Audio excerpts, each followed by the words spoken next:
Pues muchísimas gracias por asistir espontáneamente a esta charla del legado Luis Simarro. Como ya sabéis, y si no os lo comento yo, si sois del primero, el legado Luis Simarro es un legado de la Universidad Complutense que conserva todo el material científico, el material, la colección de arte, el material documental del doctor Luis Simarro Lacabra, que fue el primer catedrático de psicología experimental que hubo en España. Aclaro que psicología experimental en la época no significaba como ahora la asignatura de psicología experimental, significaba toda la psicología que era científica, o sea, la psicología que no era puramente racional, filosófica, tomista, ¿vale? Por eso cuando hablo de psicología experimental quiero decir psicología científica. El primer catedrático de psicología científica fue ese señor que está ahí ensimismado en su mesa, don Luis Simarro Lacabra. Ese cuadro es de Sorolla, un íntimo amigo del doctor Simarro, y se llama Una investigación, y la podéis ver en el Museo Sorolla. Está. Quiero aclarar también que voy a hablar de psicología experimental utilizando este término como sinónimo de psicología científica, psicología fisiológica, psicología wundtiana, ¿vale? Ya sé que la psicología científica no es solo eso, pero para que nos aclaremos voy a utilizar el término como sinónimo, para simplificar, ¿vale? Bueno, pues el tema de esta pequeña y breve charla es el 150 aniversario del decreto Orovio, y lo he subtitulado Las amenazas a la libertad de cátedra en el origen y desarrollo de la psicología científica en España. ¿Y por qué? Pues porque en España ocurrió algo que no ocurrió en ningún otro lugar, y es que justo cuando se supone que empieza a desarrollarse la psicología experimental en toda Europa, en España ocurre algo muy especial, que es el decreto Orovio, que vamos a ver ahora qué fue el decreto Orovio, que se publicó en 1875. Antes de empezar, un poquito de contexto. En el momento en el que estamos hablando, mediados del siglo XIX, el clima intelectual está bastante revuelto, bastante conmocionado por el impacto de las nuevas ideas, y algunas no tan nuevas: el materialismo, el positivismo, a partir de 1859 la teoría de la evolución. Es decir, hay un momento crítico en la historia intelectual del siglo XIX. Bueno, en España, una vez más, pasa algo que no pasa en ningún sitio, y es que lo que impacta de verdad en el clima intelectual español es el krausismo. El krausismo es los seguidores intelectuales de la obra de un filósofo alemán que se llama Krauss.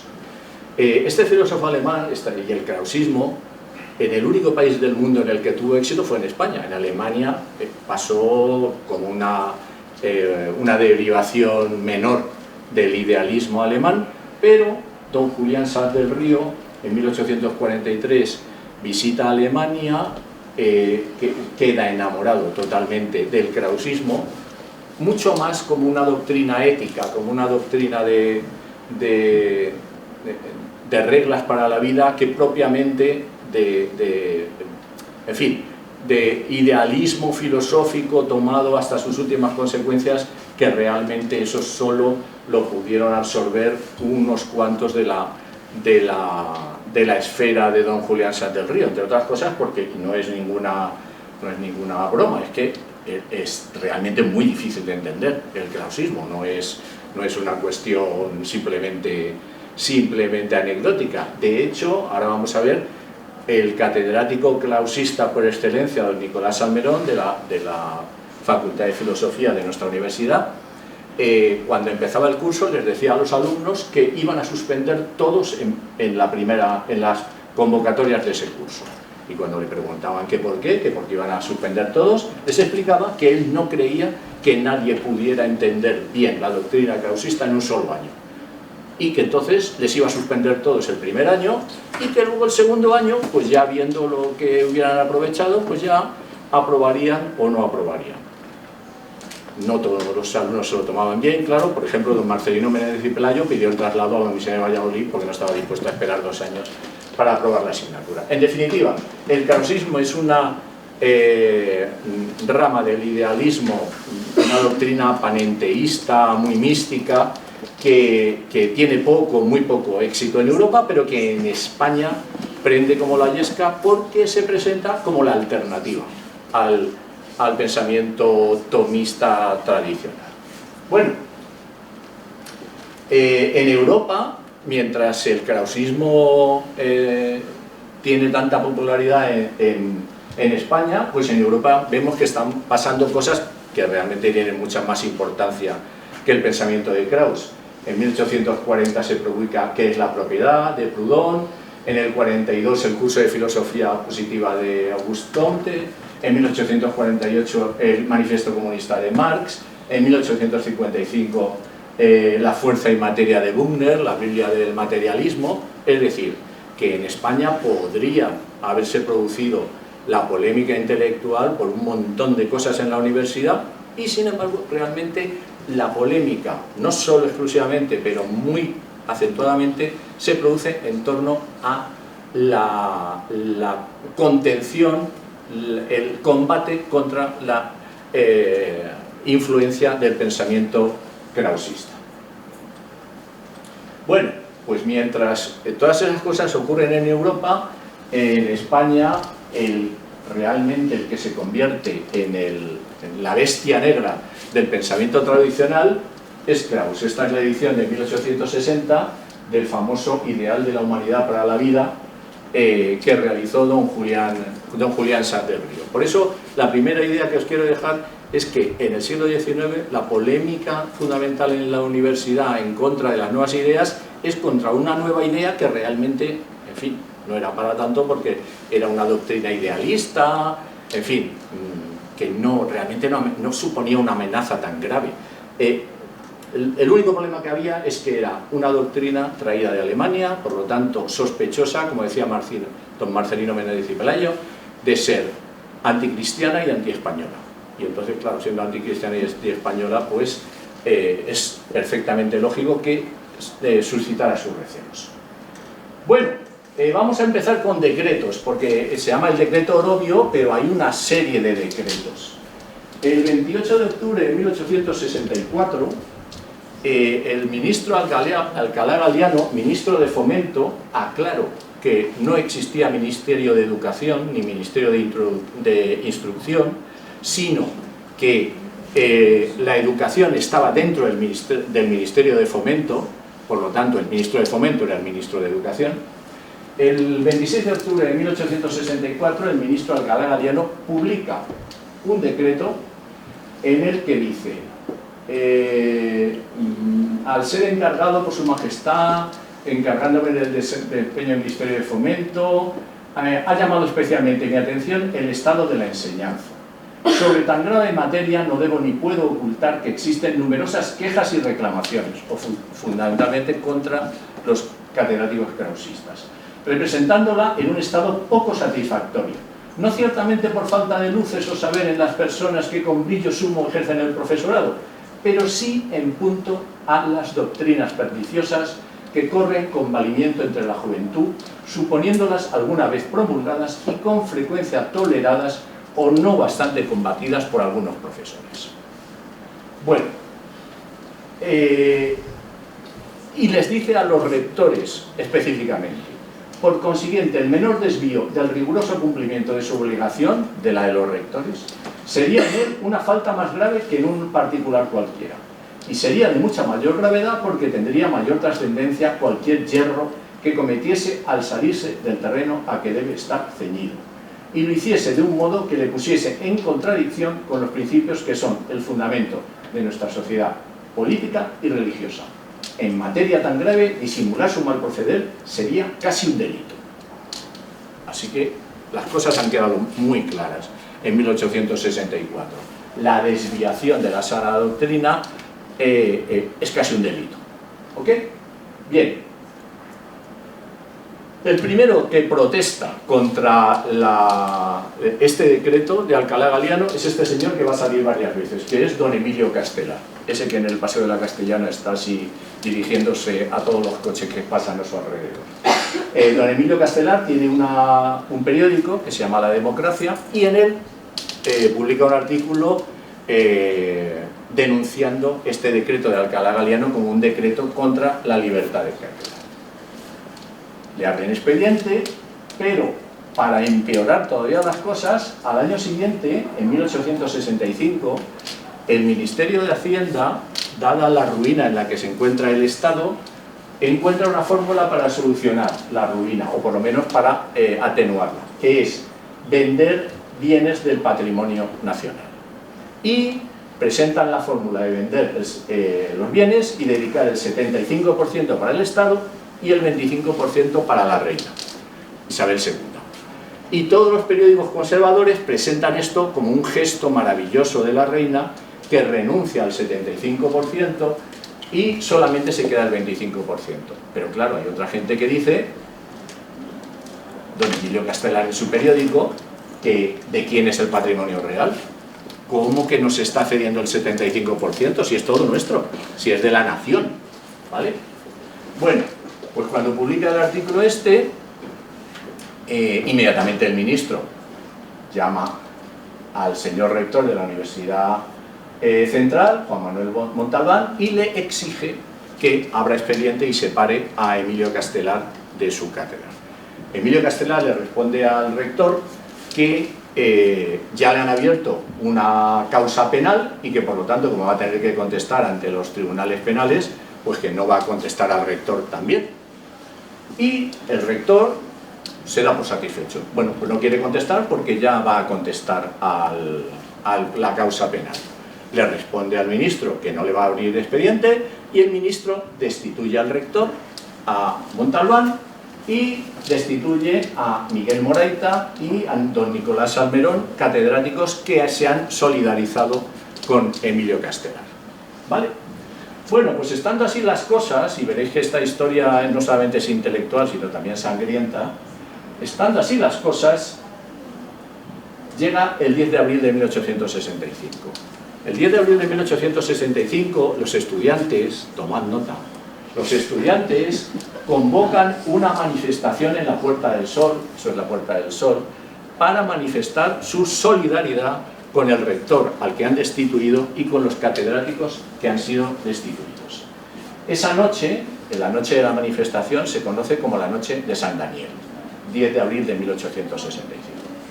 El ministro de Gobernación ordena a la Guardia Civil y al Ejército que despeje inmediatamente la Puerta del Sol, que no quiere ver a nadie en la Puerta del Sol manifestándose, ¿vale? El resultado es que quedan 14 cadáveres en la Puerta del Sol, 14 muertos y 193 heridos, algunos de bastante gravedad.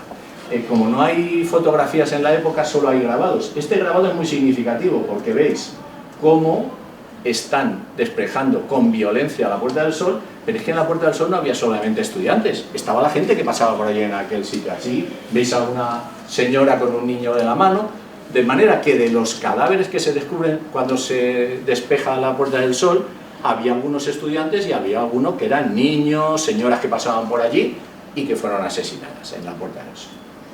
Bueno, y entra en liza el héroe, el Marqués de Orobio.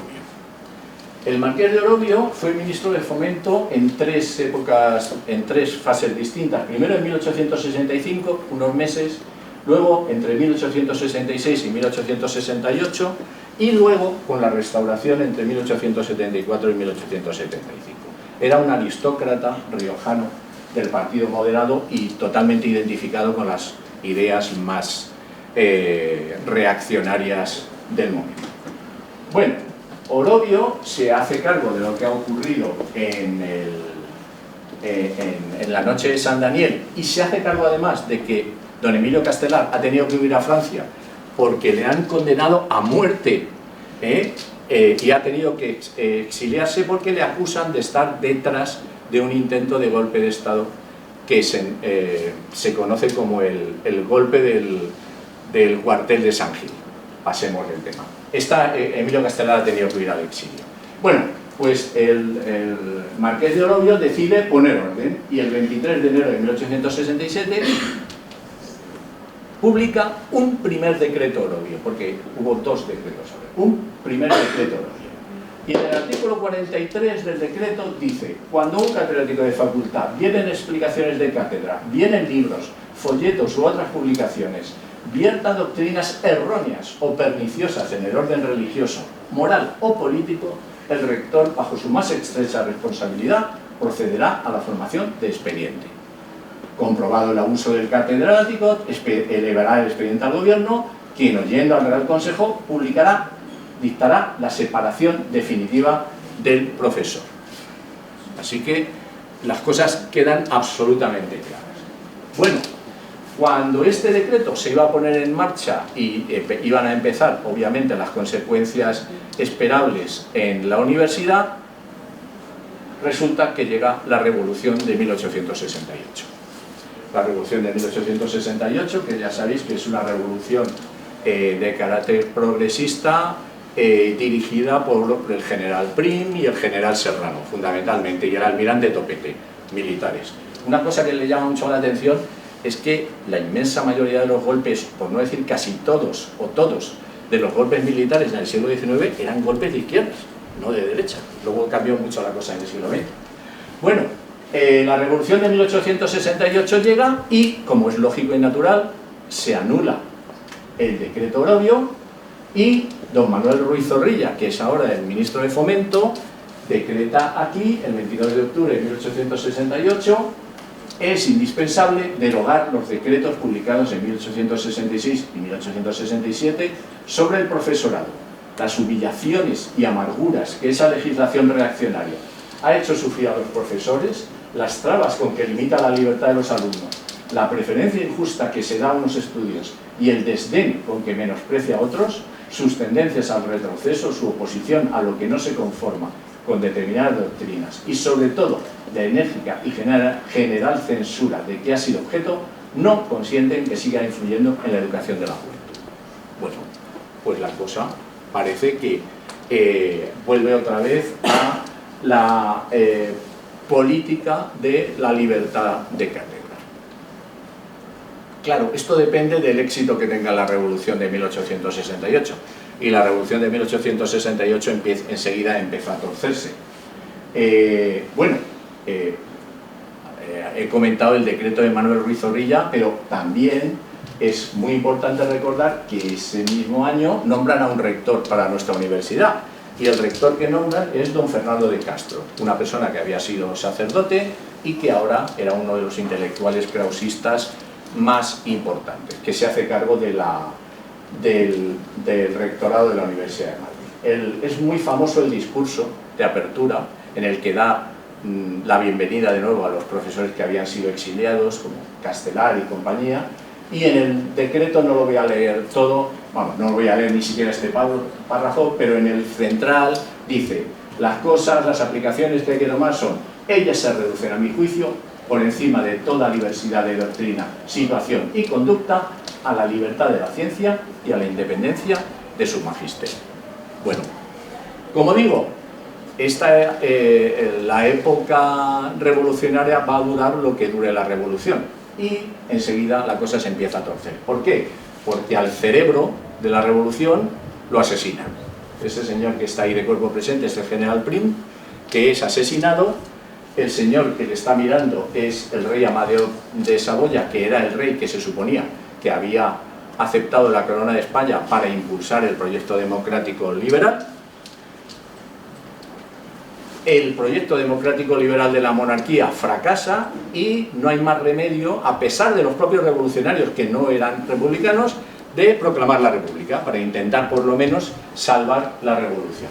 Y tenéis la figura alegórica de la República Española copiada de la Revolución Francesa y la bandera de la República Española, que es muy curioso porque la gente cuando habla de la bandera republicana siempre piensa en la bandera tricolor, pero esa era la bandera republicana en tiempos de la Primera República.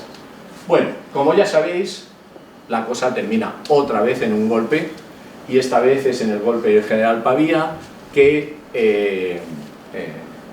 entra en el Congreso de los Diputados y disuelve el Congreso.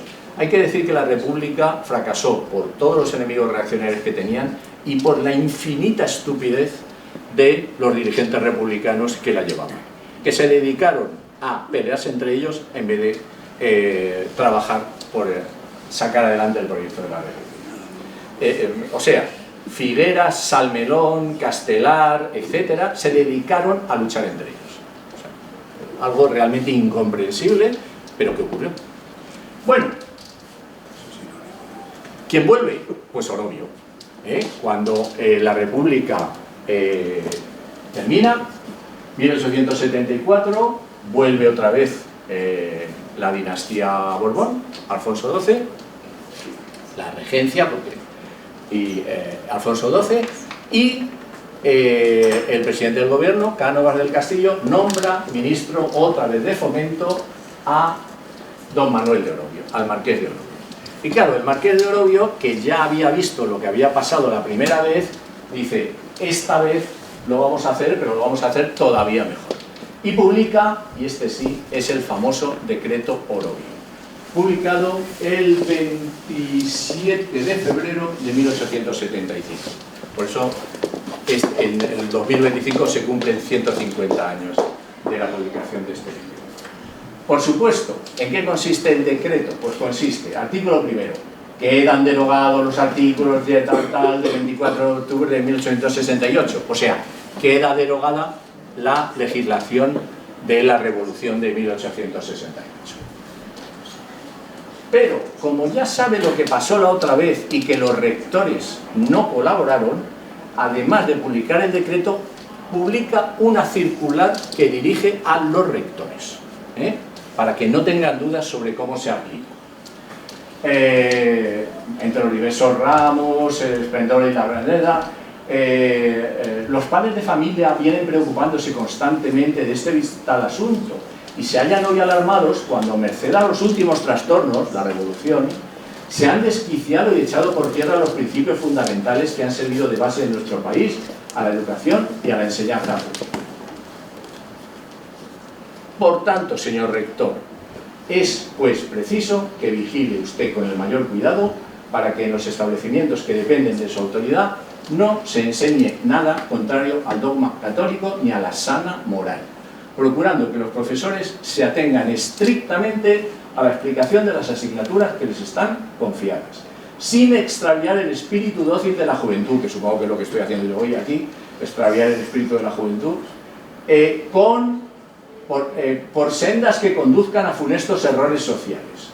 Dice, use usted en este punto del más escrupuloso celo, contando con que interpreta los propósitos del gobierno. Junto con el principio religioso ha marchado siempre en España el principio monárquico, y a los dos debemos las más gloriosas páginas de nuestra historia. O sea, que ya está claro, y no hay ningún tipo de margen de interpretación. Los rectores tienen que expulsar a cualquier profesor que se desvíe de la doctrina tradicional. Y claro, la doctrina tradicional en química orgánica pues no es tan importante. Pero, ¿qué ocurre en psicología? Que la doctrina tradicional es la que se ha venido enseñando siempre en las cátedras de psicología racional, que es la psicología tomista. Que, por cierto, es muy interesante. Es que esto es lo dramático. La psicología tomista es muy interesante. Pero, claro, no es la única manera de ver la mente humana. Bueno, pues inmediatamente, como no aceptan el decreto Orobio, se separa de la docencia, o sea, se expulsa de la universidad a Augusto González de Linares, a Laureano Calderón, a Francisco Ginés de los Ríos, a Nicolás Salmerón, a Gumersindo de Azcárate, a Tomás y Andrés Montalvo, a Emilio Castelar, a Eugenio Montero Ríos, a Laureano Figuerola, a Segismundo Moret. Muchos de ellos os sonarán de calles de Madrid, porque hay varias que tienen una calle. Segismundo Moret, Antonio del Val y Ripoll, Jacinto Mesía, José Muro Salgado, Manuel Varela de la Iglesia, Salvador Carlerón y Arana, Eduardo Soler y Hermenegildo Ginés de los Ríos, el hermano de Francisco. todos estos profesores quedan fuera de la universidad. ¿Vale? Bueno, y alguien se estará preguntando, bueno, pero ¿por qué es tan importante para el desarrollo de la psicología científica en España esta situación de expulsión y censura de la doctrina? Pues porque hacía pocos meses que se había publicado los principios de psicología fisiológica de Wundt. Es decir, en el momento en el que el decreto Orovio impacta en la Universidad Española, es el momento en el que puede estar empezando a llegar la doctrina experimental de Wundt.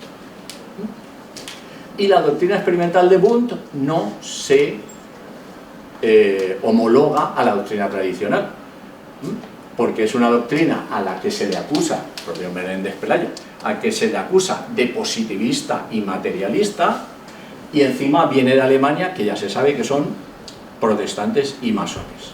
Así que la doctrina de Wundt inmediatamente es una doctrina sospechosa. ¿Qué ocurre? Pues esta coincidencia, la publicación del libro fundamental, digamos el que se considera como el libro fundacional de la psicología científica europea, y el decreto Orovio, hacen que en España el desarrollo de la psicología científica tiene una característica que es totalmente distinta del resto de Europa, y es que el desarrollo de la psicología científica tiene lugar fuera de la universidad. La universidad queda al margen del desarrollo de la psicología científica durante 25 años. Lo vamos a ver. Bueno, se publica el libro en la universidad, callados, pero en otros sitios no. Es decir, que no se entienda que en España no se hizo cargo, la ciencia española no se hizo cargo de la psicología experimental de Wundt. Sí se hizo cargo, pero fuera de la universidad. Vamos a hacer un repaso muy breve. ¿Dónde? Pues en primer lugar en la prensa. Esto es el diario El Imparcial, que era como el diario El País de la época. Y este señor que escribe esto es un señor que tiene una sección que se llama Revista Científica e Industrial. Este señor se llama Emilio Huelin Newman y es un ingeniero de minas que se dedica a la divulgación científica. Y fijaros lo que dice. El célebre catedrático Guillermo Max Wundt, autor de importantes trabajos fisiológicos, cuyos libros en alemán sobre los movimientos de los músculos, el alma de los hombres y los animales, fisiología humana, mecánica de los nervios y centros nerviosos y otros varios muy notables, acaba de publicar la primera parte de la psicología fisiológica. O sea, que cuando se publicó el libro de Wundt, inmediatamente fue conocido en España, pero no en la universidad, en la prensa, en el Imparcial. Al mismo tiempo, 1875, aparece en España otro señor fundamental para la historia del desarrollo de la psicología científica. Ese señor se llama José del Perojo y Figueras, un señor nacido en La Habana, que como sabéis en la época es una provincia española, hasta el 98 fue, y que es un señor multimillonario que decide, en vez de matricularse en la Universidad de La Habana, ponerse a viajar por Europa. Viene primero a España, le dicen que los catedráticos más destacados y con los que debe hablar es con don Nicolás Salmerón, con Francisco Ginés de los Ríos, etc. Y se estudia el krausismo. Y, por decirlo de una manera suave, dice que el krausismo no le termina de llenar, como alternativa a la filosofía tradicional.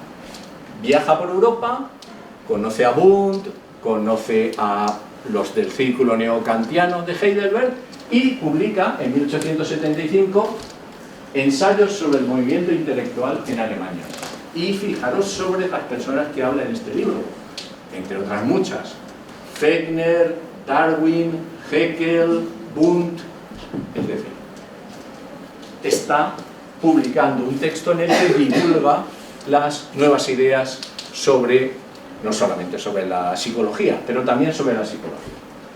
Y como le parece que eso es poco, funda una revista que se llama la Revista Contemporánea, en la que en todos los números hay un artículo, o bien original, o bien una traducción, en la que él publica lo que se está publicando en ese momento en Alemania o en Inglaterra.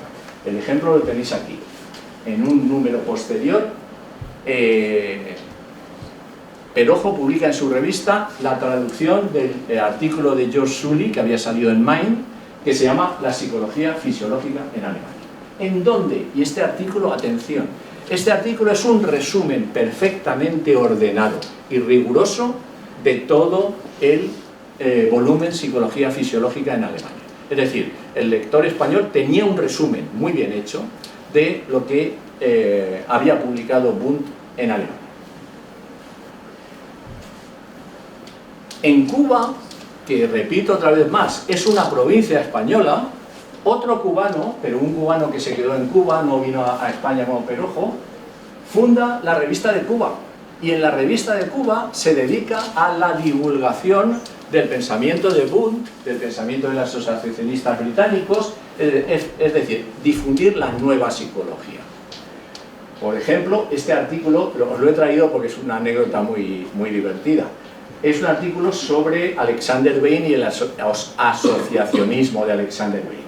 Y publica el artículo porque ha tenido noticias de que Alexander Bain ha muerto y está indignado porque las publicaciones internacionales no se hacen eco de la muerte de Bain y de sus méritos. Claro, había un problema, y es que Alexander Bain no había muerto.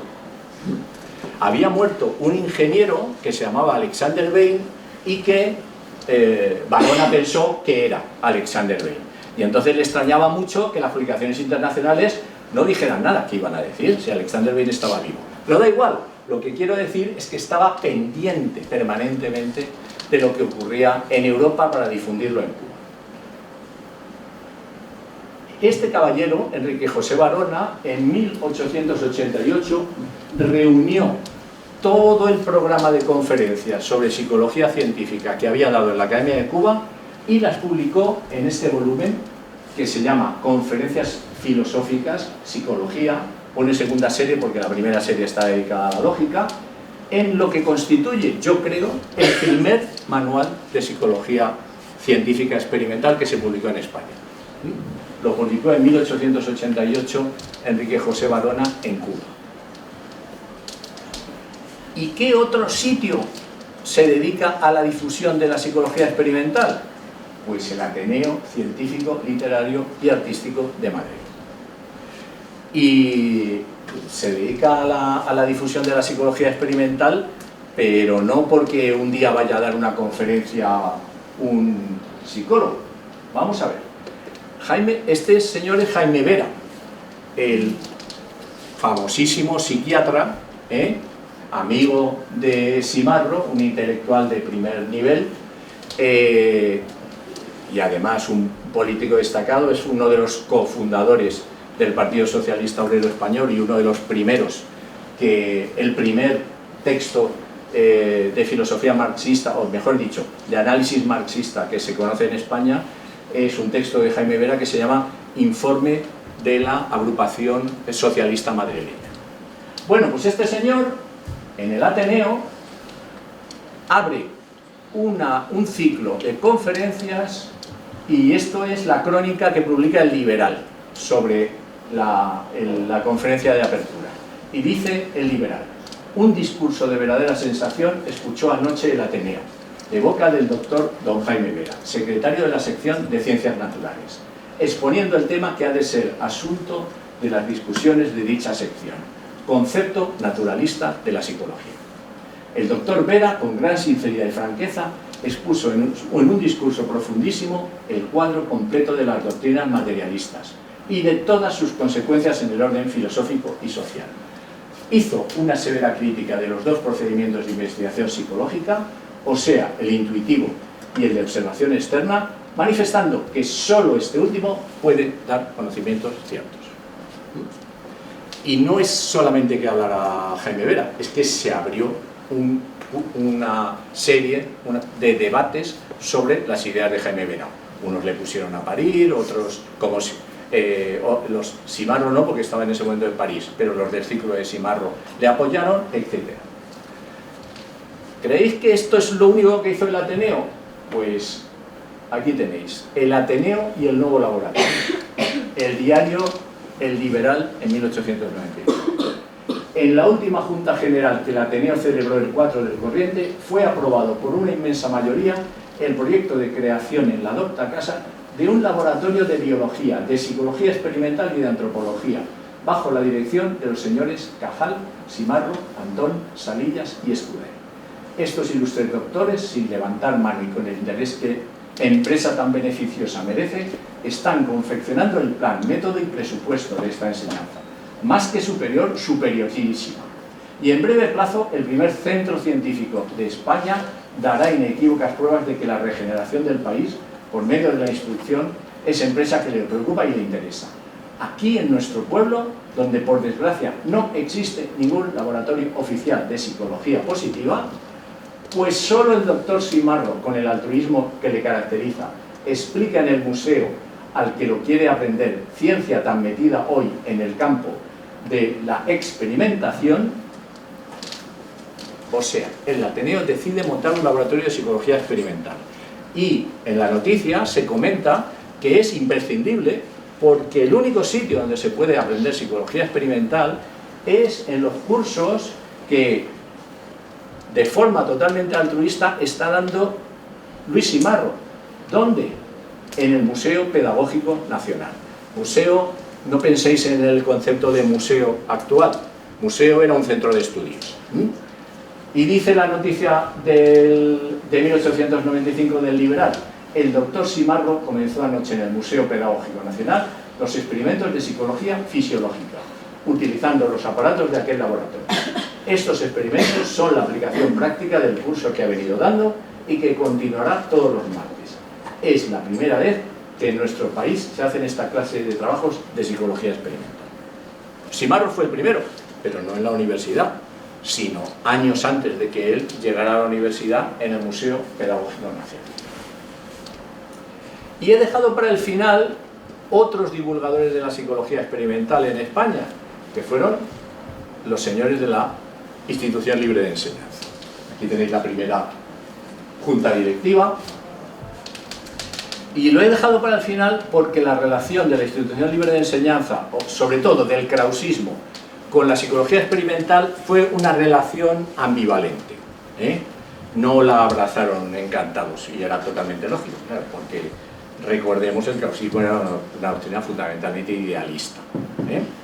Bueno, durante muchos años en los libros se ha venido diciendo que la psicología científica experimental había llegado a España de la mano de la Institución Libre de Enseñanza, y se venía diciendo esto porque este señor, don Francisco Jiménez de los Ríos, en este manual de la asignatura de psicología para la escuela de señoritas, las lecciones sumarias de psicología, había incluido un pie de página en donde ponía, en la segunda edición: pero si en cuanto al fondo de la obra, los progresos que en los últimos años han realizado la antropología, la fisiología, la psicofísica, Boone, Fechner, tal, exigían se completase el punto de vista antropológico expuesto ya en la primera edición, principalmente inspirado en Krauss.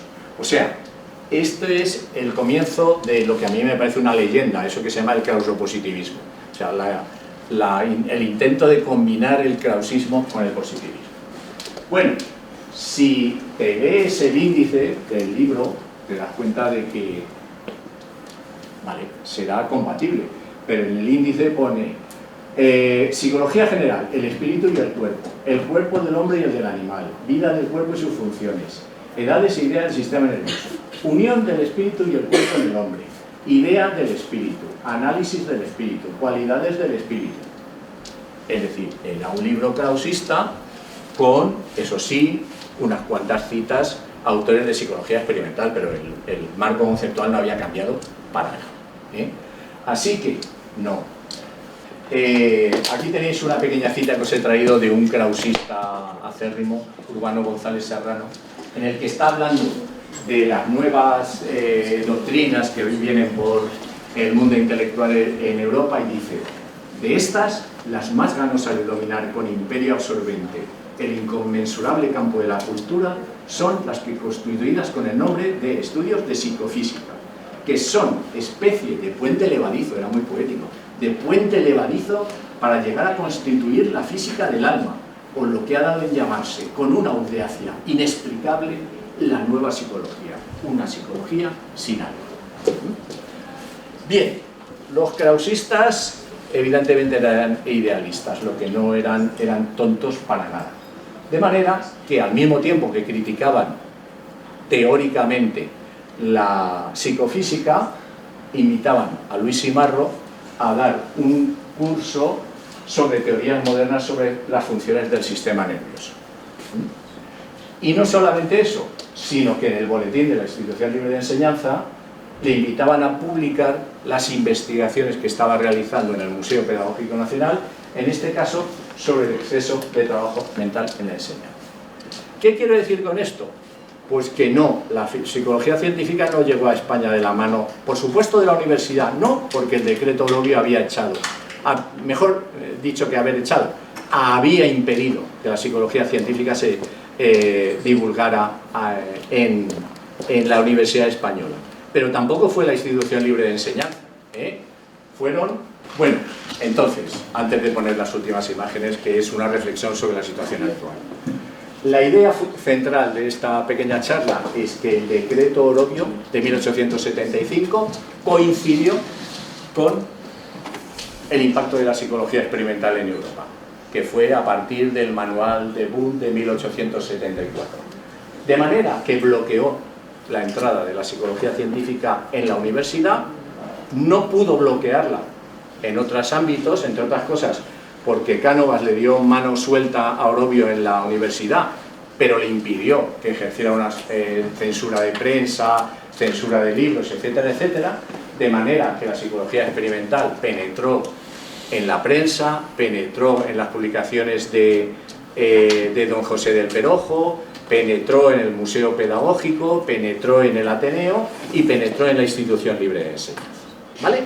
Pero que os quede esta idea. España ha sido totalmente distinta al resto de Europa en el sentido de que quedó bloqueada el acceso a la universidad, pero se divulgó por los divulgadores, los editores y traductores como Perojo, el trabajo de la Academia de Ciencias de La Habana, el de Ateneo de Madrid, el laboratorio del Museo Pedagógico y la Institución Libre de Enseñanza. ¿Vale? Pero de forma totalmente distinta a toda Europa. ¿Cuándo llega la psicología experimental a España? La primera cátedra, don Luis Simarro, en 1902. Es decir, 27 años después del decreto Orovio, se crea una cátedra de psicología experimental en la Universidad de España. Y como yo siempre digo, el estudio de la historia está muy bien, y para los que nos gusta la historia es muy entretenido, pero la historia nos debe servir siempre como maestra, nos debe contar algo sobre lo actual. Y entonces, 150 años después del decreto Orovio, ¿hay amenazas actuales a la libertad de cátedra? Pues sí que las hay. Esto es solamente un resumen, Así que yo diría que el decreto Orovio 2025 es peor que el decreto Orovio 1875. Porque en 1875 el decreto Orovio respetaba a la universidad pública. El decreto Orovio del 2025 no la respeta. Y con esto os doy las gracias.